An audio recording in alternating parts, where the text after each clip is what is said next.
그 오늘 그 후보자님께서 처음에 사법부의 그 어떻게 보면 신과 권위는 국민으로부터 나온다라고 말씀하셨어요. 기억하시죠? 네네.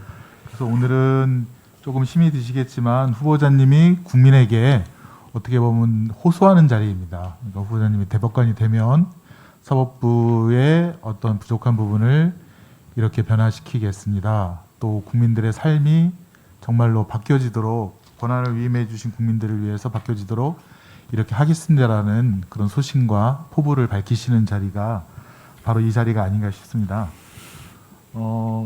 지금 그 후보자님 그 오전에는 제가 그 재판 목숨을 걸고 재판한다는 후보자님의 평생의 신조에 대해서 그것이 가능하고 권한을 위임해 주신 국민들을 위해서 바뀌어지도록 이렇게 하겠습니다라는 그런 소신과 포부를 밝히시는 자리가 바로 이 자리가 아닌가 싶습니다. 지금 그 후보자님 그 오전에는 제가 그 재판 목숨을 걸고 재판한다는 후보자님의 평생의 신조에 대해서 그것이 가능하고 또 광범위하게 이루어지도록 하는 방안에 대해서 여쭤봤고요. 또 국민이 지금 코로나로 어려운 좀 생활이기 때문에 조금이라도 법원이 국민을 위해서 혹시 뭐 인지세라든가 그런 부분에 대해서 일시적으로나마 경감해주는 방안이라든가 또 재판 결과에 대해서 충분히 납득할 수 있도록 조금 대화를 하더라도 선고 날에 설명해주는 그런 배려라든가 그런 등등의 말씀을 드렸고요. 오후에는 후보자님 개인에 대해서 한번 제가 살펴보고 여쭤보는 시간을 가지려고 합니다. 후보자님 저에게 제출한 재산 내역 보니까 평생 그 부부 판사로서 월급을 꼬박꼬박 저축하면서 그게 살아오신 것 같아요. 어떻습니까? 네, 그렇습니다. 예, 그 받은 월급으로 근검절약해서 살아온 것 같고 주식 투자라든가 그런 부분은 거의 안 하신 것 같아요. 어떻습니까? 주식 투자 자체를 잘 몰라서 못했습니다. 네, 주식 투자도 없고요. 펀드를 투자한 적은 있었던 것 같은데요. 그렇습니까? 예, 네, 네. 그거는 펀드 매니저의 도움을 받아서 아니 금융기관에 파는 추천으로 파는 상품 같은 것은 일종의 예금과 같은 그런 네네, 금융상품에다가 네. 그 묶어두신 적이 있군요. 그 다음에 평생 동안 부부 판사로서 1가구 1주택으로 살아오셨습니까? 어떻습니까? 그 집은 하나를 계속 가지고 있었던 걸로 부부 판사가 평생 네. 동안 1가구 1주택이었고 네. 그 다음에 지금 오전에 지금 뭐 집값이 좀 상승한 부분 네. 그 부분은 장모님 집을 그 배우자께서 매수하신 것 같은데요. 네, 그렇습니다. 맞습니까? 근데 그 집이 장모님이 아마 부산에 오시면서 20년 정도 사신 것 같아요.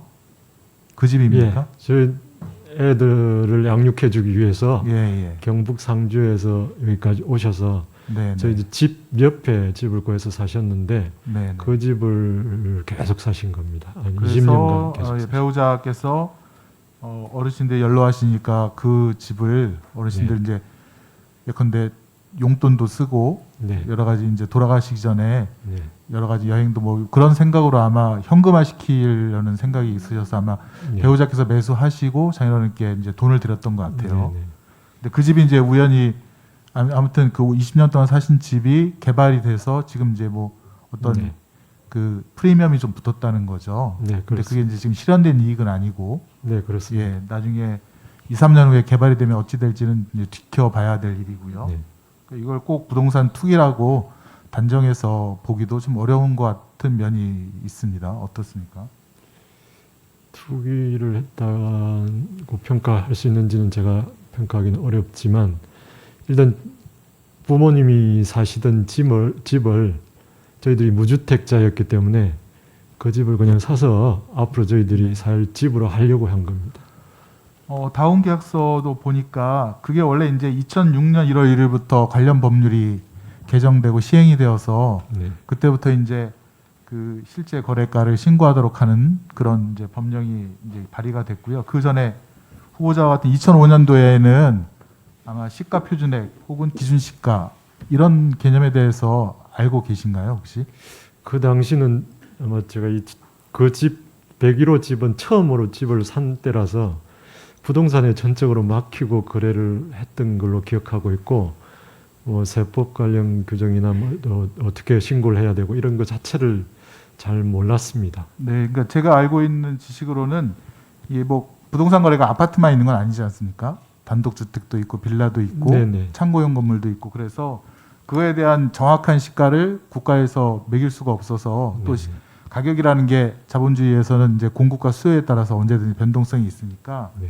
그런 부동산 물건에 대해서 시가 표준액이라고 하는 일종의 기준을 갖다가 설정해서 그거를 과세 표준으로 삼고 국가가 그런 시가 표준액을 데이터로 관리하면서 그 표준액을 못 미친 거는 표준액에 해서 과세를 하고 네. 넘는 거는 그냥 본인들이 불이익을 감수하면서 신고한 거니까 그거에 대한 과세를 하고 그런 식으로 국가가 데이터를 통해서 이제 관리를 쭉 해왔고 법무사라든가 아니면 그 공인중개사들이 그런 기준을 갖다가 신고를 하고 그랬던 것이 진짜 어떻게 보면 이제 국가가 그렇게 관리를 해왔고 또 관행처럼 이루어져 왔고 네. 2005년까지는 그렇게 된 것 같습니다. 네. 아마 그래서 아마 그런 결과가 나온 것 같은데 그 차익이 그렇게 큰 것 같지는 않습니다. 몇 천만 원 정도 이내인 것 제가 같은데요. 이번에 그래서 부동산에 확인을 해보니까 네. 왜 이게 세무서에 신고된 금액이 다른지를 물어봤습니다. 네네. 근데 실제로 제 기억은 계약서 하나 쓴 거밖에 기억이 안 나거든요. 네네네. 그 각 부동산 매수할 때마다 네네. 아까 지어적한 세 개 중에 하나는 두 개는 우리가 매수한 거고 하나는 매도한 건데요.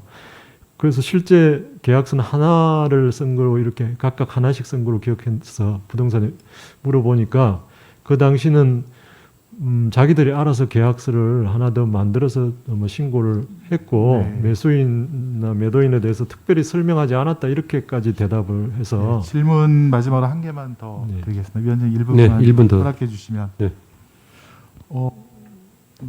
저희 이제 서면 질의에 대해서 충실히 답변을 해주셨는데 백희란 간사님께서 그 서면 질의에 후보자님이 평생 동안 가장 감명 깊게 읽은 책이 뭐냐라는 답변에 이 살아온 기적, 살아갈 기적이라는 장명이 지금 돌아가신 분 네네. 에세이를 추천해 주셨어요. 네. 뭐 특별한 계기가 있으신가요? 그게 제가 한 10여 년 전에 저 책을 우연한 기회에 접하게 되고 저 책을 읽으면서 상당히 감동적으로 읽었던 기억이 나서 그 제목이 생각이 나서 제가 그 답변할 때 적었습니다. 장영희 교수님의 일생이 건강상 여러 가지 어려움이 있었는데도 그걸 이겨내고 본인의 강한 의지를 보인 그런 책이라고 기억하고 있어서 아주 감동적으로 생각하고 있습니다. 네, 저도 어제 이거 거의 날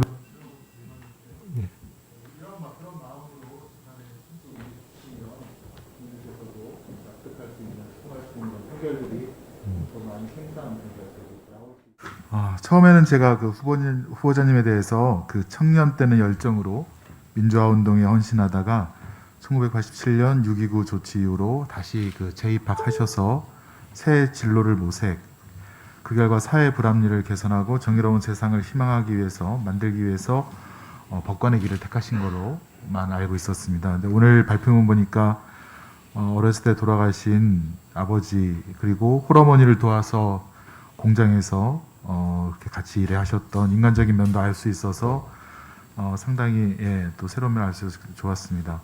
어쨌건 후보자님께서는 국보법을 위반했지만 사법고시에 첫 번째로 도전했고 그 결과 판사로도 첫 번째 임관하신 그런 처음이신 그 길을 열어주신 분으로 알고 있습니다. 이제 후보자님께서는 판사인 저지에서 이제 대법관 후보자 저스티스로 가는 길목에 서 계십니다. 그래서 국민들이 원하는 그런 도덕적 수준이라든가 기대가 어깨에 무겁게 있으리라고 생각을 합니다. 한편으로는 후보자님에게 이제 바라는 것이 있습니다. 후보자가 이제 곧 대법관이 되시면 청년일 때 그 열망을 실현시킬 수 있는 어떻게 보면 힘이 생기십니다. 사법부의 변화와 변혁을 이끄실 수 있습니다. 그거에 대한 소신을 서면 질의 보니까 굉장히 좀 조심스럽게 답변하셨는데 오늘만큼은 좀 적극적으로 그때 그 열망을 생각하셔서 소신 있게 답해 주시면 어떨까 싶습니다. 질문 올리겠습니다. 그 후보자님의 거기 보면 목숨을 걸고 재판한다 고 황기택 부장판사님의 그런 뭐랄까요 그 말을 굉장히 가슴 깊게 새기고 재판에 굉장히 충실해 오셨다. 그렇게 말씀하셨고 저도 거기에 동의를 합니다. 그런데 그 목숨을 걸고 재판한 결과는 그 판결이 납득이 되어서 국민들께 수용이 되고 수긍이 돼야 그 자세가 그 마음가짐이 빛난다고 생각을 합니다.